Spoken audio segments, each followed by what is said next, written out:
Rajasthan history RS की जो series अपनी चल रही है, इसमें आधुनिक राजस्थान का पहला अध्याय है, जिसे हम 1818 की संध्या के नाम से भी पुकार सकते हैं, या हम उसे संपूर्ण राजपूताने का ब्रिटिश संरक्षण में जाना भी पुकार सकते हैं। यानी कि कंपनी का राजनीतिक प्रभुत्व स्वीकार कर लिया गया संपूर्ण राजपूताने के द्वारा। ये अध्याय अपना चल रहा है। एक त्रुटि कल मुझसे पिछले सेशन में हो गई थी, पिछले एपिसोड में, तो उसे आप भूल सुधार है, सही कर लीजिएगा। सिरोही ने, जो महाराजा शिव सिंह थे, उन्होंने, मैंने गलती से आपको 11 जनवरी 1823 बोला, असल में 11 सितंबर 1823 से। तो वो एक फ्लो या जो भी थी, गलती थी मेरी, और काफ़ी बड़ा ब्लेंडर मिस्टेक है, क्योंकि मेरी ये गलती आपके कंपटीशन को बर्बाद कर सकती है, तो मैं उसके लिए सॉरी फील करता हूँ। तो ये जो तारीख है, याद रखिएगा, ये है 11 सितंबर 1823 ईस्वी सिरोही के द्वारा संधि की गई। अब मैं पुनः एक बार रिकैप करता हूँ जो संधियाँ कल हम पढ़ रहे थे। आज इस एपिसोड का, यानी कि इस अध्याय का छोटा सा सेशन होगा, लेकिन अंत हो जाएगा। तो उसी रूप में आप लोग देख लीजिएगा। पहली जो रियासत थी, क्योंकि दोबारा मैं आपसे रिपीट कर रहा हूँ, संपूर्ण यदि राजपूत इतिहास में हम, संपूर्ण राजपूत इतिहास के अंदर यदि हम ये बात करें कि प्रथम रियासत जिसने ब्रिटिश राजनीतिक प्रभुत्व स्वीकार किया, उनका संरक्षण स्वीकार किया, वो भरतपुर रियासत थी। भरतपुर के महाराजा रणजीत सिंह जाट के द्वारा, जाट वंश के महाराजा थे। आपने 29 सितंबर 1803, 29 सितंबर 1803 को वो संधि स्वीकार की थी। बाद में रद्द हो गई थी, बात अलग है। लेकिन जो स्थायी संधि रही, क्योंकि वो तो अस्थायी रही, रद्द हो गई, लेकिन जो स्थायी संधि रही 1817 से 1818 के दौर में, वो पहली बार जिसने स्वीकार करी वो स्टेट था करौली। आइएगा एक एक करके देख लेते हैं। तो प्रथम संधि आपने देखा था करौली, करौली के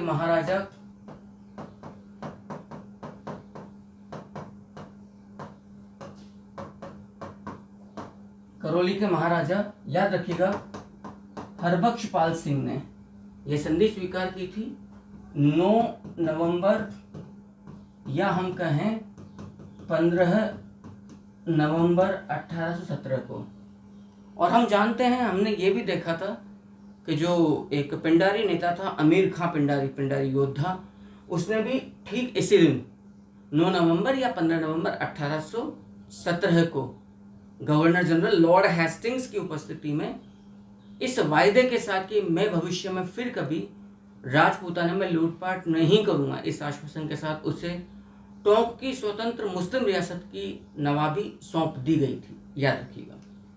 तो प्रथम रियासत, जो सेकंड रियासत है, जो दूसरी रियासत जिसने ईआईसी का राजनीतिक प्रभुत्व स्वीकार किया, वो महाराव कोटा थी, याद रखिएगा। महाराव उम्मेद सिंह हाड़ा। आपने ये जो संधि करी, ये करी थी 26 दिसंबर 1817 को। क्लियर है? यद्यपि यहीं पर एक पूरक संधि भी की गई आगे जाकर पूरक संधि, जिसको कि आप गुप्त संधि भी संपूर्ण राजपूताने की एकमात्र गुप्त संधि के नाम से पुकार सकते हैं। इस संधि में कुल 9 धाराएं थी, 9 धाराएं थी, और ये संधि 20 फरवरी 1818 ईस्वी को की गई थी। इसके द्वारा, याद रखना, कोटा दीवान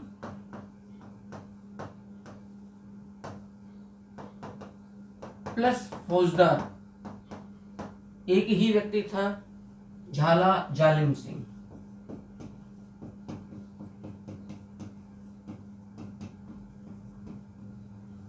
याद रखिएगा। तो कोटा दीवान एवं फौजदार झाला जालिम सिंह के द्वारा यह संधि की गई थी। इनमें कुल 9 धाराएं थी, और इस संधि की जो प्रमुख शर्तें थी वो बड़ी ही अस्वीकार्य और अपमानजनक थी कोटा निवासियों के लिए, कोटा राजवंश के लिए। इस संधि में तय किया गया कि कोटा नरेश का पद, 2 बातें यहां पे वर्गीकृत की गई, और कोटा रियासत के दीवान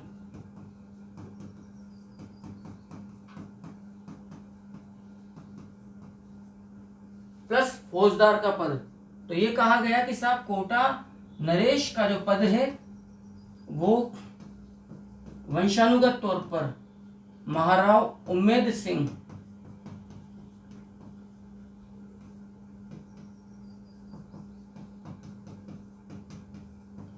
के राज परिवार, याद रखना, वंशानुगत तौर पर कोटा महाराव उम्मेद सिंह के राज परिवार के पास रहेगा, लेकिन कोटा दीवान और उसके फौजदार का पद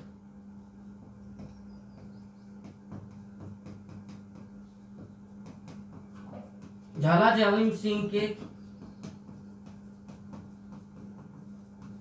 परिवार एवं उत्तराधिकारियों के पास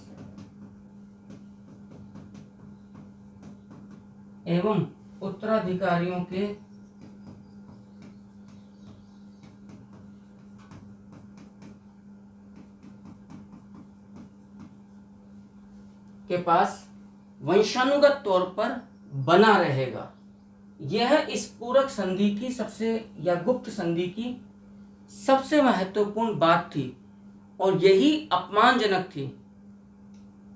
इस संधि के बाद कोटा रियासत में शासक का पद एक तरह की कठपुतली बन के रह गई और ये विवाद फिर अधिकारों का, शक्तियों का विवाद इतना अधिक बढ़ा दीवान और कोटा नरेश के बीच में कि फाइनली अप्रैल 1837 के अंदर आते आते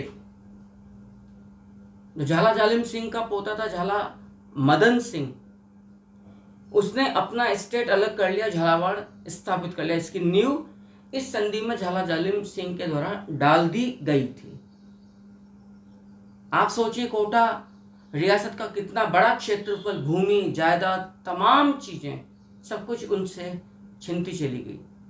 इस बात को मुझे नहीं पता नरेश कितने भूले, लेकिन जनता बिल्कुल नहीं भूली और जनता ने कोटा नरेश की इस अकर्मण्यता का बदला 1857 की क्रांति में अंग्रेजों के विरुद्ध ना अपना आक्रोश व्यक्त करके कोटा नरेश के प्रति, जो राम सिंह द्वितीय आड़ा था, उसके प्रति अपना आक्रोश व्यक्त किया था। तीसरे नंबर पर जो रियासत आपने देखी थी वो थी असल में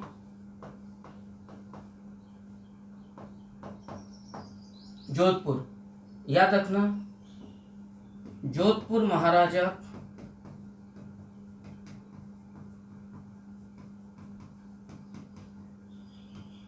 मानसिंह राठौड़ ने संधि करी थी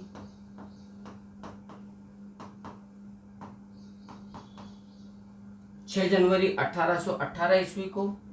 चौथे नंबर पर जो स्टेट संधि करता हमें नजर आता है वो है उदयपुर।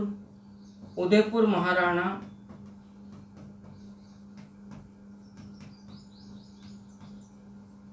भीम सिंह सिसोदिया जो संधि करेंगे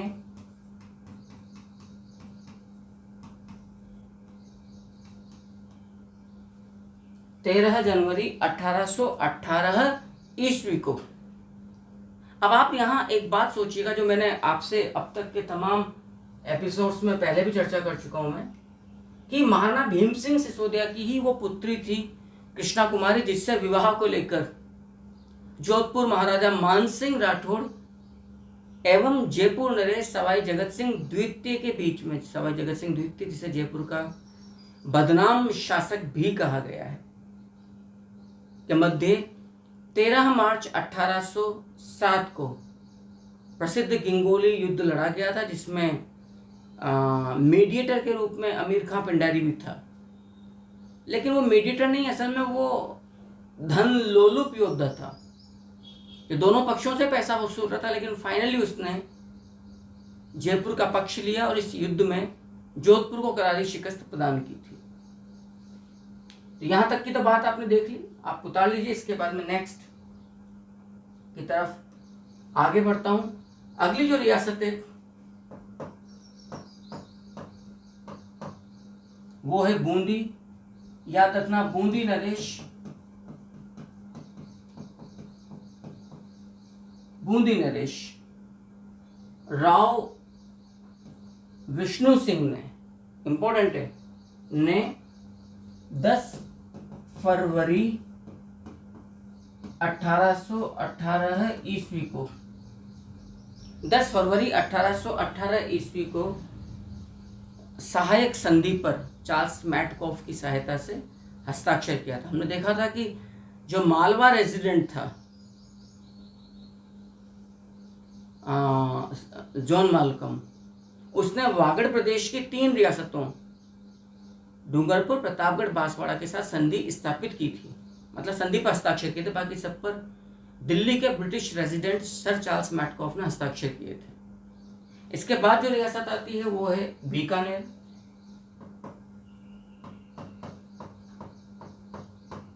पाँच मार्च या 21 मार्च याद रखिएगा 1818 को राव सूरत सिंह राठौड़ बीकानेर के वही नरेश हैं जिन्होंने मंगलवार के दिन हनुमानगढ़ को जीता, मतलब भटनेर दुर्ग को जीता था मंगलवार के दिन, और फिर उससे हनुमानगढ़ नाम दिया था मंगलवार का दिन होने की वजह से, हनुमान जी का दिन होने की वजह से। इन्होंने संधि करी है 5 मार्च या 21 मार्च 1818 ईस्वी को, याद रखिएगा। किशनगढ़ अगली रियासत है आपके सामने। कल तो मैंने एक मैप के जरिए प्रमुख रियासतें आपके सामने क्लियर कर ही दी थी। किशनगढ़ के महाराजा कल्याण सिंह राठौड़ ने 26 मार्च 1818 ईस्वी को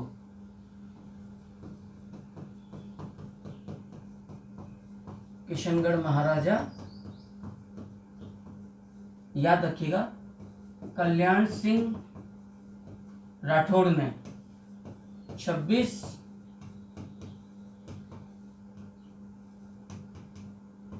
मार्च 1818 ईस्वी को संधि की थी। अगली रियासत जिससे संधि करी जयपुर है, याद रखिएगा। जयपुर स्टेट के द्वारा जो संधि की जा रही है, अभी हमने देखा था गंगोली युद्ध का में लड़ने वाला राजा सवाई जगत सिंह द्वितीय, इसको जयपुर का बदनाम शासक के नाम से पुकारा गया है, और इसने संधि की थी, याद रखना, 2 अप्रैल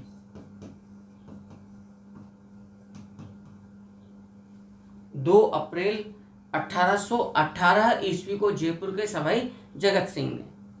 इनकी एक प्रेमिका थी, मैं बार बार कह चुका हूँ, रस कपूर नामक, और उसके प्यार में इतने मतलब ये डूब गए थे कि रस कपूर नामक एक सोने का सिक्का चलाया था। बाद में रस कपूर को जयगढ़ के अंदर बंदी बना लिया था।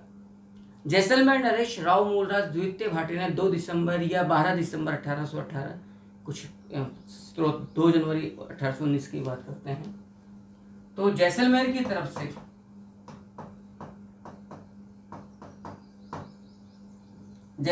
तरफ से जो संधियां की गई वो है, मतलब जो संधि की गई वो है राव मूलराज द्वितीय भाटी 2 दिसंबर या 12 दिसंबर 1818, लेकिन कुछ साहित्यिक या कुछ ऐतिहासिक स्रोत कहते हैं नहीं साहब 2 जनवरी 1819 ईस्वी को ये हस्ताक्षर होते हैं। अंतिम रियासत वागड़ प्रदेश को यदि मैं छोड़ दूं अभी तक, जिसने 5 साल बाद जाके संधि पर हस्ताक्षर की, क्योंकि जोधपुर भी अपना दावा, अपने राजनीतिक प्रभुत्व का दावा सिरोही पर ठोक रहा था। तो यहाँ के जो नरेश हैं वो है महाराजा शिव सिंह, याद रखना, महाराजा शिव सिंह ने 11 सितंबर 1823 ईस्वी को एक लंबे अंतराल के बाद सबसे अंतिम छोर पर EIC का राजनीतिक संरक्षण स्वीकार किया था। एक बार आप स्क्रीन आउट होता हूं मैं, आप यहां तक की बात को आप आराम से उतार लीजिए काफी, क्योंकि ये सारा का सारा मामला बड़ा ही महत्वपूर्ण सा है आपके सामने। इसके बाद में वागड़ प्रदेश की जो रियासतें हैं डूंगरपुर, प्रतापगढ़ और बांसवाड़ा, उसकी बात मैं आपके सामने करूंगा। आराम से आप यहाँ तक का मैटर एक बार ठीक से देख लीजिएगा, बहुत अच्छे से देख लीजिएगा।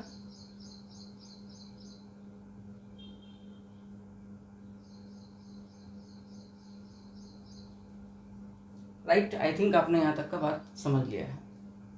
वागड़ प्रदेश की जो 3 रियासतें हैं, जो मेवाड़ की सिस्टर स्टेट्स के रूप में भी जानी जाती है, डूंगरपुर, प्रतापगढ़ और बांसवाड़ा,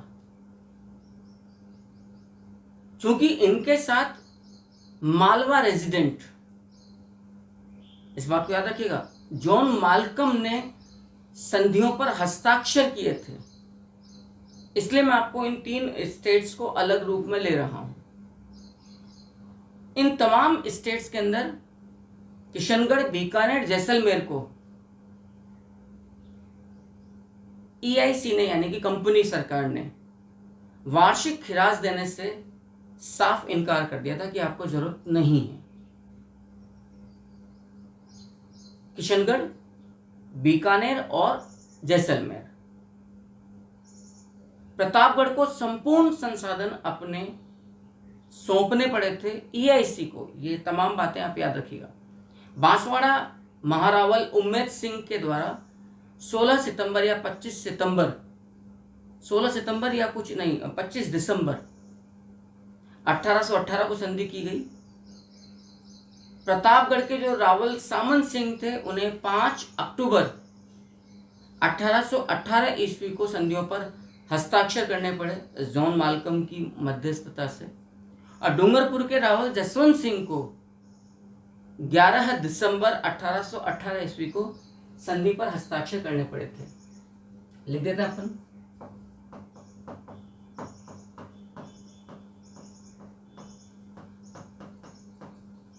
सर जॉन माल्कम, जो असल में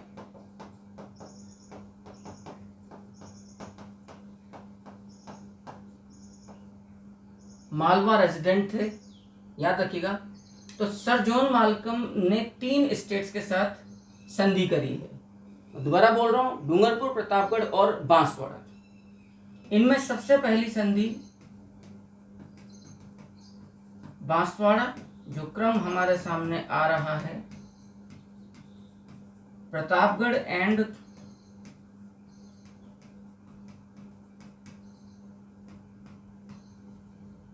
डूंगरपुर।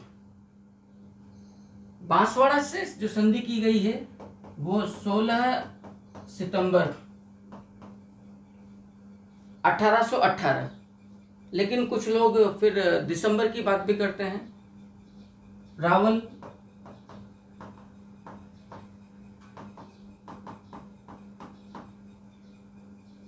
उम्मेद सिंह, याद रखिएगा, बांसवाड़ा से। लेकिन कुछ लोग तारीख जो देते हैं वो 25 दिसंबर 1818। और आपके पास कोई चारा नहीं है, आपको सारी डेट्स याद रखनी पड़ेंगी। जैसे हल्दी घाटी बैटल की 2 तिथियां हमारे सामने आती है।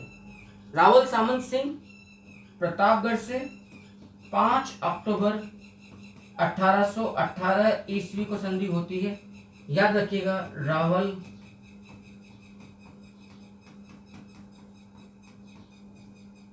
सामंत सिंह प्रतापगढ़ से संधि करते हैं और रावल जसवंत सिंह डूंगरपुर के 11 दिसंबर 1818 ईस्वी को संधि करते हैं।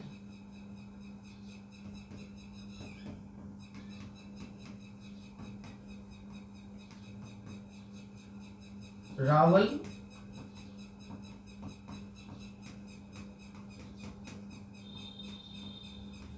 जसवंत सिंह, ये सिस्टर स्टेट्स हैं मेवाड़ की।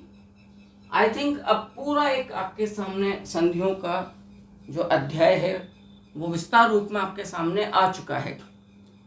इन संधियों के द्वारा ये तय हुआ कि एक पक्ष का शत्रु और मित्र दूसरे पक्ष का भी शत्रु और मित्र माना जाएगा। जितने भी पत्र व्यवहार होंगे नरेशों के बीच में, वो कंपनी की नॉलेज में, एक्नॉलेजमेंट में किया जाएगा।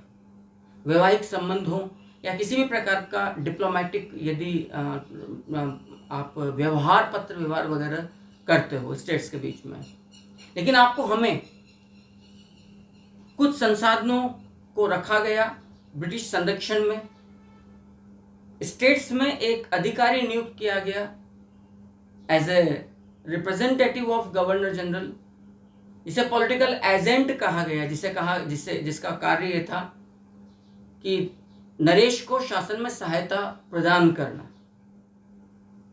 और इन पॉलिटिकल एजेंट्स के ऊपर पुनः एक अधिकारी बिठाया गया जो पॉलिटिकल एजेंट्स और गवर्नर जनरल के बीच की कड़ी थी, agent to governor general. And the first agent to governor general was mister Lockett, Bharat में, राजस्थान में, AGGR, agent to governor general of Rajasthan. 1832 में इसकी नियुक्ति की गई थी अजमेर में। बाद में इसका जो कार्यालय था वो 45 में माउंट आबू के अंदर ट्रांसफर कर दिया गया था। तो ये कुल मिलाकर, और मैंने जैसा भी कहा, 3 रियासतों को कंपनी सरकार ने वार्षिक खिराज की अदायगी से मुक्त रखा, बीकानेर, किशनगढ़ और जैसलमेर। तो यहाँ तक की तमाम बातों को आप आराम से पेन डाउन कर लीजिए, नोट डाउन कर लीजिए, फिर हम अपनी बात को थोड़ा सा और आगे बढ़ाते हैं। दूसरी जो महत्वपूर्ण बात थी वो ये कि कंपनी ने अपने राजनीतिक अधिकारों को सुरक्षित रखने के लिए, कंपनी सरकार ने अपने राजनीतिक अधिकारों को सुरक्षित रखने के लिए संपूर्ण राजपूताने में 6 सैनिक छावनियां, कुल 6 सैनिक छावनियां स्थापित की थी। वो भी देखेंगे, फिलहाल आप यहां तक की बात को देख लीजिए। इन संधियों के आपके सामने परिणाम क्या है, ये तय हुआ कि एक पक्ष का शत्रु एवं मित्र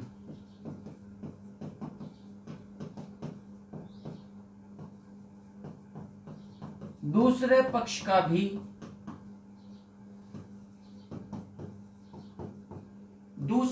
का भी शत्रु एवं मित्र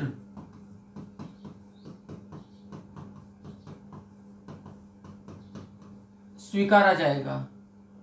क्लियर। दूसरा ये हुआ कि राजपूत नरेश परस्पर पत्र व्यवहार, युद्ध एवं संधियां उनके दरबार में नियुक्त पॉलिटिकल एजेंट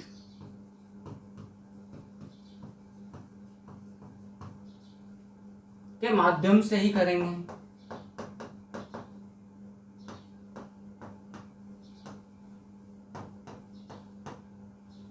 तो क्या मतलब निकल रहा है कि लगभग दरबारों में पॉलिटिकल एजेंट्स की नियुक्ति की गई। क्लियर है। और इन पॉलिटिकल एजेंट्स के ऊपर एक अधिकारी और बिठाया गया जिसे कहा गया है AGGR, which means agent to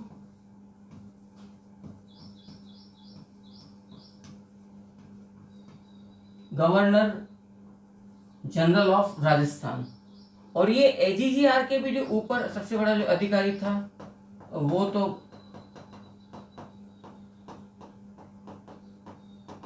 governor general था ही सही।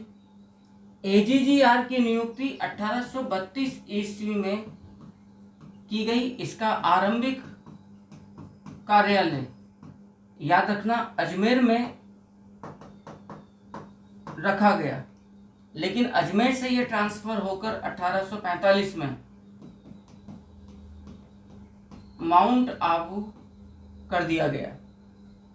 जो एजेंट टू गवर्नर जनरल है, ये भी याद रखना, पहला agent to governor general mister Lockett था और इसे 13 तोपों की सलामी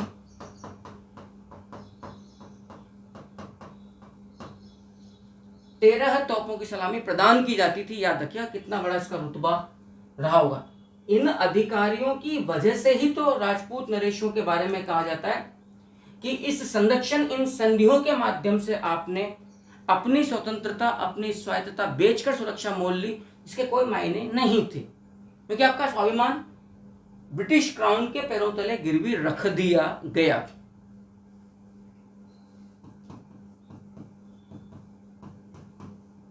किशनगढ़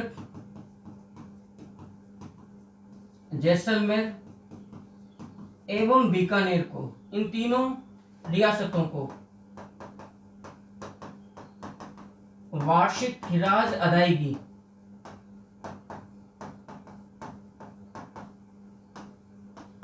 से मुक्त रखा गया। खिराज किसे कहते हैं? लैंड रेवेन्यू, भूमि कर। क्लियर है? प्रतापगढ़ को ईआईसी की स्पष्ट अधीनता में लाया गया।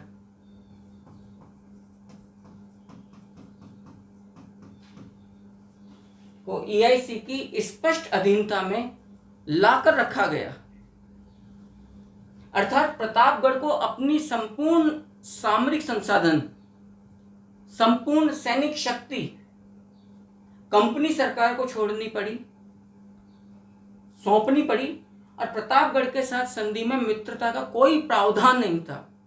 यद्यपि मैं स्पष्ट कर दूं, प्रतापगढ़ के साथ साथ डूंगरपुर एक रियासत और थी जिसे अपने संपूर्ण सैन्य संसाधन, संपूर्ण सैनिक शक्ति कंपनी को सौंपनी पड़ी थी।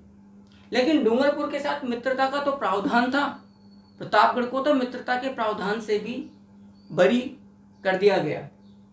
और 6 स्थानों पर ईआईसी ने अपने अधिकारों की सुरक्षा करने के लिए, या यूं कहें कि संपूर्ण राजपूताने पर सैनिक शिकंजा कसने के लिए, संपूर्ण राजपूताने को अपनी स्पष्ट अधीनता में लाने के लिए 6 सैनिक छावनियां संपूर्ण राजस्थान में स्थापित की।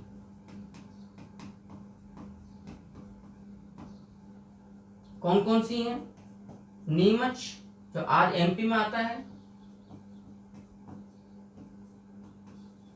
अजमेर में नसीराबाद, अजमेर में ही ब्यावर, नीमच, नसीराबाद, ब्यावर, देवली, टोंक में, उदयपुर में खेरवाड़ा एवं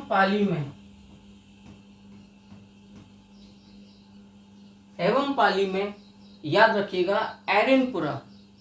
इन 6 स्थलों पर 6 सैनिक छावनियां स्थापित की गई। और आपको सुनकर आश्चर्य होगा, 1857 की क्रांति तक इन 6 सैनिक छावनियों में एक भी यूरोपीय सैनिक नहीं था, एक भी यूरोपीय सैनिक यहां पर नियुक्त नहीं था इन 6 सैनिक छावनियों में। इसके बावजूद विद्रोही अपनी कंपनी विरुद्ध गतिविधियों में सफल नहीं हो सके थे। तो यह था अध्याय 1818 ईस्वी के दौरान संपूर्ण राजपूताने का ईस्ट इंडिया कंपनी अर्थात ईआईसी के राजनीतिक प्रभुत्व में आकर अपना संपूर्ण राजनीतिक स्वतंत्रता को गिरवी रखने का, ब्रिटिश क्राउन के पैरों तले एक तरह से, और उनकी स्पष्ट अधीनता में आने का। अगला जो अध्याय नेक्स्ट एपिसोड के रूप में हम लेंगे वो 1857 का गदर होगा। मैं उम्मीद करता हूं कि इस एपिसोड में दी गई जानकारी आपको पसंद आई होगी।